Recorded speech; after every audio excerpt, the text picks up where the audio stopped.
ഇന്നത്തെ ഒരു പ്രത്യേകത ഞാൻ തുടക്കത്തിൽ പറഞ്ഞ പോലെ നാളെ നമ്മുടെ കുഞ്ഞു മക്കളൊക്കെ ആദ്യാക്ഷരം കുറിക്കുന്ന വിജയദശമിയാണ്. ഇന്ന് മഹാനവമിയാണ്. അപ്പോൾ നവരാത്രിയോടനുബന്ധിച്ച് കൊല്ലൂർ മൂകാംബിക ക്ഷേത്രത്തിലെ രഥോത്സവങ്ങൾക്ക് ഒരുക്കങ്ങളൊക്കെ പൂർത്തിയായിട്ടുണ്ട്. ഉച്ചയ്ക്ക് 1:15 ചരിത്രപ്രസിദ്ധമായ രഥോത്സവം നടക്കുക. നാളെയാണ് വിദ്യാരംഭം. കൊല്ലൂർ മൂകാംബിക ക്ഷേത്രത്തിൽ നിന്നും തത്സമയം നമുക്കൊപ്പം സരീഷ് പി.കെ അവിടുത്തെ വിശേഷങ്ങളൊക്കെ പങ്കുവയ്ക്കാനായി ഒപ്പമുണ്ട്. സരീഷേ, ഗുഡ് മോർണിംഗ്. കൊല്ലൂർ മൂകാംബിക ക്ഷേത്രത്തിൽ നവരാത്രി ഉത്സവം എന്ന് വെച്ചാൽ അത്രയും സ്പെഷ്യലാണ്, അത്രയും തിരക്കുമൊക്കെയുമാണ്. മാത്രമല്ല ഇന്നാണ് ചരിത്രപ്രസിദ്ധമായ രഥോത്സവമൊക്കെ നടക്കുന്നതും. അപ്പോൾ ഒരുക്കങ്ങളൊക്കെ പൂർത്തിയായോ? എന്താണ് അവിടെ നിന്നുള്ള കാഴ്ചകൾ? Good morning. ഇന്ന് ഉച്ചയ്ക്ക് 1:15 ഈ ചരിത്രപ്രസിദ്ധമായ രഥോത്സവം നടക്കുന്നത്. അതിന് മുന്നോടിയായുള്ള പൂജകളാണ് ഇപ്പോൾ നടന്നുകൊണ്ടിരിക്കുന്നത്. ഇപ്പോൾ ഈ രാവിലത്തെ പൂജ കഴിഞ്ഞ് ശീവേലി ചടങ്ങ് പുരോഗമിക്കുകയാണ്. ആദ്യം ദേവിയെ തലയിലും നെറുകയിലേറ്റി പുറത്തേക്ക് കൊണ്ടുവന്ന ഒരു പ്രദക്ഷിണം പൂർത്തിയാക്കി. അതിനുശേഷം രണ്ടാമത് രഥത്തിൽ തേരിൽ ഈ ഇപ്പോൾ പുറത്ത് എഴുന്നള്ളിക്കുന്ന ചടങ്ങാണ് ഇപ്പോൾ നടന്നുകൊണ്ടിരിക്കുന്നത്. നമുക്ക് ദൃശ്യങ്ങളിൽ നിന്ന് തന്നെ കാണാം, വലിയ ഭക്തജന പ്രവാഹമാണ് ഇന്നും ഇവിടെ ഉള്ളത്. സാധാരണഗതിയിൽ ഇത്രത്തോളം ഈ വിജയദശമിക്ക് 2 ദിവസം മുൻപൊന്നും തന്നെ ഇത്രത്തോളം ഭക്തർ ഇങ്ങോട്ടേക്ക് എത്താറില്ല. പക്ഷേ ഇന്ന് ഉച്ചയ്ക്കാണ് ഈ ചടങ്ങ് നടക്കുന്നത്, അതായത് രഥോത്സവം നടക്കുന്നത് എന്നുള്ളത് കൊണ്ട് തന്നെ നിരവധി ആളുകൾ ഇന്നലെ തന്നെ എത്തിയിരുന്നു. ഞങ്ങൾ ഇന്നലെ വൈകിട്ടാണ് ഇങ്ങോട്ടേക്ക് എത്തുന്നത്. ആ സമയത്ത് തന്നെ ഇങ്ങോട്ടേക്ക് വാഹനങ്ങൾ പോലും എത്താൻ സാധിക്കാത്ത രീതിയിലുള്ളൊരു തിരക്ക് ഉണ്ടായിരുന്നു. അതോടൊപ്പം തന്നെ നമുക്ക് കാണാം, ഈ ശിവേലിയുടെ ഭാഗമായി ഈ പ്രദക്ഷിണം പൂർത്തിയാക്കുന്നവരുടെയും തിരക്ക് കാണാവുന്നതാണ്. അതോടൊപ്പം തന്നെ നമുക്ക് ഈ നിലവിൽ അകത്ത് പ്രവേശനമില്ല, കാരണം ദേവിയുടെ സാന്നിധ്യം പുറത്താണ്. അതുകൊണ്ട് തന്നെ മുഴുവൻ ആളുകളെയും ഇപ്പോൾ പുറത്തു നിൽക്കുകയാണ്. ഈ ക്യൂ നമുക്ക് കാണാം. ഈ ക്ഷേത്രത്തിൽ നിന്നും ക്ഷേത്രത്തിൻ്റെ ശ്രീകോവിലിൻ്റെ ചുറ്റുമതിലിൻ്റെ പുറത്തു നിന്നും ആരംഭിക്കുന്ന ഈ ക്യൂ ഇത് നാലമ്പലം ചുറ്റി, അതായത് ഈ പ്രദക്ഷിണ വഴികൾ മുഴുവൻ ചുറ്റി ഇപ്പോൾ പുറത്തേക്ക് നീങ്ങിയിരിക്കുന്നു എന്നുള്ളതാണ്. അതുകൊണ്ട് തന്നെ ഇന്ന് രാവിലെ തന്നെ അത്രത്തോളം തിരക്ക് അനുഭവപ്പെടുന്നുണ്ട്.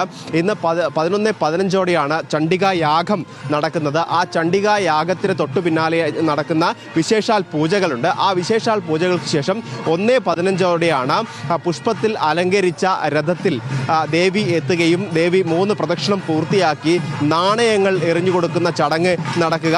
അതിവിശിഷ്ടമായ ചടങ്ങ് എന്ന് വേണം ആ ചടങ്ങിനെ പറയാൻ. കാരണം ആ രഥോത്സവത്തിൽ നിന്നും അല്ലെങ്കിൽ രഥോത്സവത്തിൻ്റെ ഭാഗമായി ഈ മുഖ്യ താന്ത്രികൻ്റെ നേതൃത്വത്തിൽ നൽകുന്ന നാണയങ്ങൾ, അതായത് പുറത്തേക്ക് എറിയുന്ന നാണയങ്ങൾ ലഭിച്ചാൽ അടുത്ത 1 വർഷം ജീവിതത്തിൽ എല്ലാ ഐശ്വര്യങ്ങളും ലഭിക്കും എന്നുള്ളതാണ് കണക്ക് കൂട്ടുന്നത്. അത്രത്തോളം പ്രാധാന്യം ആ ചടങ്ങിനുണ്ട്. അതിൽ നേടാൻ, ആ ഒരു നാണയം നേടാൻ, അതോടൊപ്പം തന്നെ അലങ്കൃതമായ ആ രഥത്തിൽ അമ്മയുടെ തിരുസ്വരൂപം കൊണ്ടുപോകുന്നത് കാണാൻ ഒരുപക്ഷെ ഉച്ചയ്ക്ക് 10,000-ഓളം ആളുകൾ എത്തും എന്നുള്ളതാണ് കണക്ക് കൂട്ടുന്നത്. അതുകൊണ്ട് തന്നെ ചില നിയന്ത്രണങ്ങൾ കൂടി ഇപ്പോൾ ഏർപ്പെടുത്തിയിട്ടുണ്ട്. ഇങ്ങോട്ടേക്ക് പ്രവേശിക്കുന്നത് 9 മണിക്ക് ശേഷം ഈ അകത്തേക്ക് പ്രവേശിക്കുന്നതിൽ ചില നിയന്ത്രണങ്ങൾ ഉണ്ട്. കാരണം കൂടുതൽ ആളുകളെ ഉൾക്കൊള്ളാൻ സാധിക്കുന്നൊരു സ്ഥലമല്ല ഇവിടെ ഉള്ളത്. അതോടൊപ്പം തന്നെ രഥോത്സവം എന്ന് പറയുന്നത് വലിയ രഥമാണ്. ഈ മരം കൊണ്ടുണ്ടാക്കിയ വലിയ ഭാരമേറിയ രഥമാണ്. അതുകൊണ്ട് തന്നെ അത് ആ പ്രദക്ഷിണത്തിന് വഴിയിൽ, അതായത് ശ്രീകോവിലിന് പുറത്തുള്ള വഴിയിലൂടെയാണ് കടന്നു വരേണ്ടത്. അതിനുള്ള ക്രമീകരണങ്ങൾ കൂടി ചെയ്യേണ്ടതുള്ളതിനാലാണ് കൂടുതൽ ആളുകൾക്ക് പ്രവേശനം നൽകാത്തത്. എന്തായാലും നിയന്ത്രണങ്ങളിലൂടെ തന്നെയാണ് പോകുന്നതെങ്കിൽ പോലും ഭക്തർ എത്തുന്നതിൽ ഒരു കുറവുമില്ല. രാവിലെ 3 മണിക്കാണ് നട തുറന്ന് പ്രത്യേക പൂജകൾ ആരംഭിച്ചത്. വൈകിട്ട്, അതായത് രാത്രി 11 മണി വരെ നട തുറന്നിരിക്കും. ആ സമയത്തെല്ലാം പ്രത്യേക പൂജകളുണ്ട്. നാളെയാണ് വിദ്യാരംഭം. കഴിഞ്ഞ തവണ ഒരു വ്യത്യാസമുണ്ടായിരുന്നത്. സാധാരണഗതിയിൽ ഉച്ചയ്ക്കാണ് ഈ ചടങ്ങ് നടക്കുന്നതെങ്കിൽ കഴിഞ്ഞ തവണ രഥോത്സവം നടന്നിരുന്നത് രാത്രിയിലായിരുന്നു. അതോടൊപ്പം തന്നെ ഈ നക്ഷത്രത്തിൻ്റെ ചില മാറ്റങ്ങൾ ഉള്ളതിനാൽ തന്നെ ഈ വിദ്യാരംഭ ചടങ്ങുകളിലും ചില വ്യത്യാസങ്ങളുണ്ടായിരുന്നു.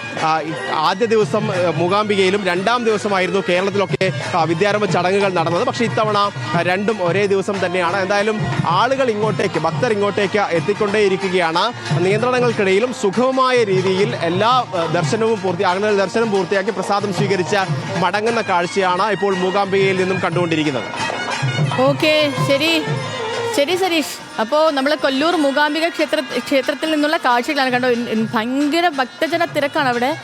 അല്ലെങ്കിൽ തന്നെ ക്ഷേത്രത്തിൽ തിരക്കാം. പിന്നെ ഈ മഹാനവമി ദിവസം, വിജയദശമി ദിവസം നവരാത്രി ആഘോഷങ്ങൾ, അത് മൂകാംബികയിലെ നവരാത്രി ആഘോഷങ്ങൾ അത്രമേൽ പ്രധാനമാണല്ലോ. എല്ലാവരും, എല്ലായിടത്തു നിന്നുള്ള ആളുകളും ഭക്തരും എത്തുന്ന ഒരു ക്ഷേത്രം കൂടിയാണ്. പ്രത്യേകിച്ച് മലയാളികൾ ഏറ്റവും കൂടുതൽ എത്തുന്ന ഒരു ക്ഷേത്രം കൂടിയാണ്. അപ്പോൾ അവിടുത്തെ ഭക്തജന തിരക്കാണ്. മാത്രമല്ല ഇന്നാണ് ചരിത്ര പ്രസിദ്ധമായ രഥോത്സവവും ഒക്കെയും നടക്കുന്നത്. അപ്പോൾ നമുക്ക് ആ കാഴ്ചകളൊക്കെ വീണ്ടും പോകാം, അവിടുത്തെ കാഴ്ചകളിലേക്കും കാര്യങ്ങളിലേക്കൊക്കെ വീണ്ടും പോകാം. സരീഷാണ് വിവരങ്ങൾ നൽകിയത്.